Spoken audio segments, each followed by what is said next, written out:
Good morning সকলকে। আরও একটি ভিডিওতে সকলকে স্বাগত জানাই। আজকে আমার আলোচ্য বিষয় হলো ডেইলি ফিটাল মুভমেন্ট কাউন্ট, অর্থাৎ কিনা সারাদিনে বাচ্চার যে মুভমেন্ট তার কাউন্ট।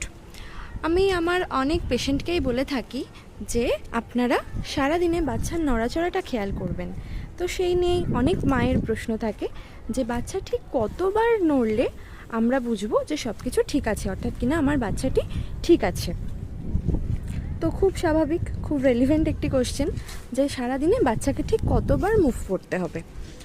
আপনারা যখন সকালে ঘুম থেকে উঠছেন সেই সময় থেকে শুরু করে বা রাতে ঘুমোতে যাওয়া অবধি মোটামুটি 10 থেকে 12 ঘন্টা, অন্তত অনেক সময় 14 ঘন্টা অবধি সময় কাটে।